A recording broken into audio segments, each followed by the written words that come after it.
Japan की नई प्रधानमंत्री सानाई ताकाइची ने पद संभालते ही देश की रक्षा नीति में बड़ा बदलाव करते हुए ऐलान किया है कि अब जापान अपने रक्षा खर्च को ऐतिहासिक स्तर तक बढ़ाएगा। ताकाइची ने संसद में कहा कि जापान अब अपनी सुरक्षा के लिए दूसरों पर निर्भर नहीं रहेगा, बल्कि खुद एक सशक्त और आत्मनिर्भर रक्षा शक्ति बनेगा। उन्होंने घोषणा की कि जापान अपने रक्षा बजट को जीडीपी के 2% से बढ़ाकर 2.5% तक ले जाएगा।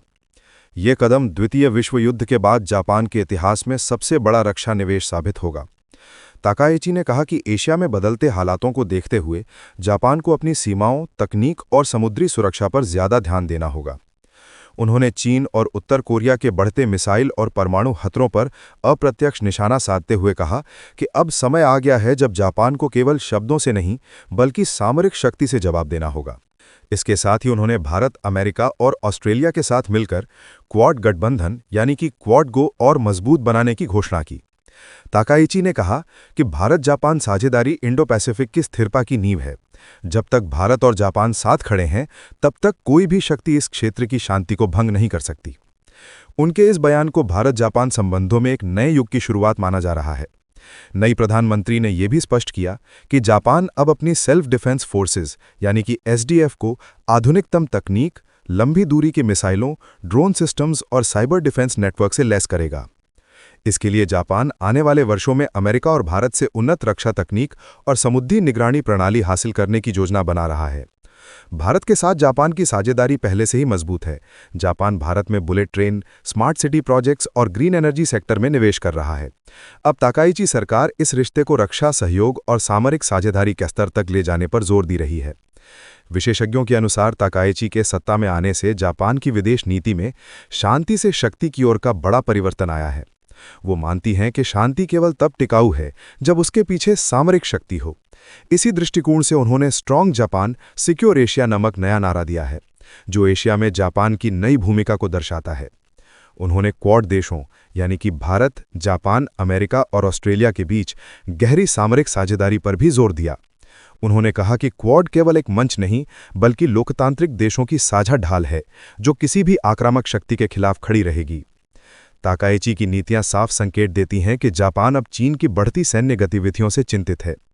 दक्षिण चीन सागर और पूर्वी चीन सागर में चीनी नौसेना की उपस्थिति को देखते हुए जापान ने भारत के साथ संयुक्त समुद्री निगरानी बढ़ाने का फैसला किया है।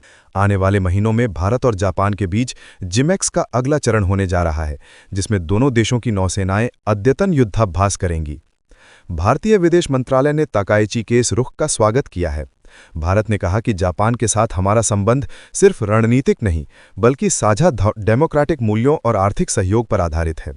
दोनों देशों के बीच चल रहे special strategic and global partnership को अब रक्षा और तकनीक के क्षेत्र में और विस्तारित किया जाएगा। कूटनीति विशेषज्ञों का मानना है कि ताकाइची के आने से जापान में एक नया युग शुरू हुआ है। पहली बार किसी महिला प्रधानमंत्री ने इतनी मजबूती से सैन्य सशक्तिकरण और भारत जापान गठबंधन की बात कही है। ताकाइची को जापान की आयरन लेडी कहा जा रहा है, जो शांत स्वभाव के बावजूद कठोर निर्णय लेने में सक्षम है। अमेरिका ने भी ताकाइची की नीतियों का समर्थन किया है और कहा है कि जापान की रक्षा क्षमताओं में वृद्धि क्वाड को और मजबूत बनाएगी। वहीं ऑस्ट्रेलिया ने भी कहा कि ताकाइची के नेतृत्व में क्वाड इंडो पैसिफिक की सुरक्षा व्यवस्था का नया स्तंभ बनेगा। एशिया की राजनीति में ये बदलाव चीन के लिए भी चिंता का विषय बन गया है। चीनी मीडिया में ताकाइची की नीतियों को आक्रामक बताया है, लेकिन जापान ने इसे रक्षा की तैयारी कहा है। इससे यह साफ है कि आने वाले समय में एशिया का शक्ति संतुलन भारत, जापान, अमेरिका और ऑस्ट्रेलिया के दिशा में झुकता दिखेगा। भारत और जापान की ये नई साझेदारी भविष्य में न केवल सुरक्षा बल्कि आर्थिक स्थिरता और तकनीकी विकास की नींव रखेगी। सेमीकंडक्टर, आर्टिफिशियल इंटेलिजेंस और ग्रीन एनर्जी जैसे क्षेत्रों में दोनों देश मिलकर काम करने की दिशा में तेजी से बढ़ रहे हैं। आने वाले वर्षों में ये सहयोग चीन की आर्थिक एकाधिकार नीति को भी संतुलित करेगा। भारत जापान की साझेदारी अब सिर्फ दो देशों का गठबंधन नहीं बल्कि एशिया की नई शक्ति संरचना बनती जा रही है। ताकाइची का ये कदम न केवल जापान की नीति में परिवर्तन है बल्कि पूरे एशिया के सामरिक परिदृश्य को बदलने वाला है। तो दोस्तों, अब जब जापान और भारत एक साथ कंधे से कंधा मिलाकर आगे बढ़ रहे हैं, तो इंडो पैसिफिक में शक्ति संतुलन नए रूप में उभर रहा है। अगर वीडियो पसंद आया हो तो लाइक, शेयर और सब्सक्राइब कीजिए हमारे चैनल को। धन्यवाद। जय हिंद।